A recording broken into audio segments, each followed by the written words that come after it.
Iran ಬಳಿ ಈಗಲೂ 11 ಅಣು ಬಾಂಬ್ಗಳಿಗಾಗುವಷ್ಟು ಯುರೇನಿಯಂ ಸಂಗ್ರಹ.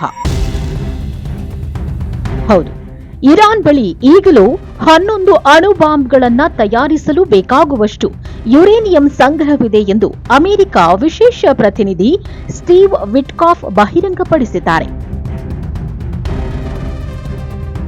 ಈ ವರ್ಷದ ಆರಂಭದಲ್ಲಿ ಇರಾನ್ನೊಂದಿಗೆ ನಡೆಸಿದ ಮಾತುಕತೆಯ ಸಂದರ್ಭದಲ್ಲಿ ಆ ದೇಶದ ಅಧಿಕಾರಿಗಳ ತಂಡ ಹೆಮ್ಮೆಯಿಂದ ಈ ವಿಷಯವನ್ನ ಹೇಳಿಕೊಂಡಿತ್ತು.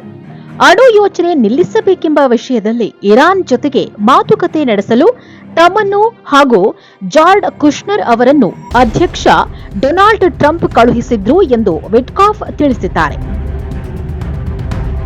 ಅಧ್ಯಕ್ಷ ಟ್ರಂಪ್ ಅವರ ಆದೇಶದಂತೆ ಇರಾನ್ನೊಂದಿಗೆ ನ್ಯಾಯಯುತ ಒಪ್ಪಂದ ಮಾಡಿಕೊಳ್ಳಲು ತಾವು ಹಲವು ಬಾರಿ ಪ್ರಯತ್ನಿಸಿದವು.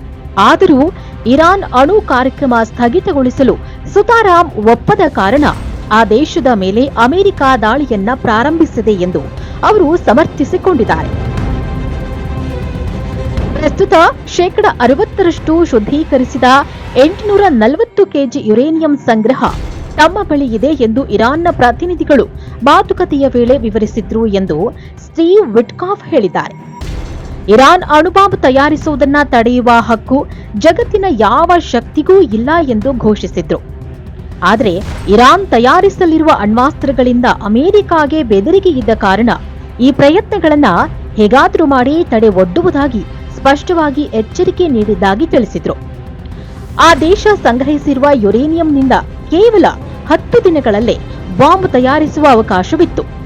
ಆದರೆ ಅಣುಬಾಂಬ್ ತಯಾರಿಸಲು ಅಗತ್ಯವಾಗಿದ್ದ ಸೌಕರ್ಯಗಳನ್ನ ಕಳೆದ ವರ್ಷ ಅಮೆರಿಕ ಇರಾನ್ ಮೇಲೆ ನಡೆಸಿದ ದಾಳಿಗಳಲ್ಲಿ ಧ್ವಂಸಗೊಳಿಸಿತ್ತು ಎಂದು ವಿಟ್ಕಾಫ್ ವಿವರಿಸಿದ್ದಾರೆ.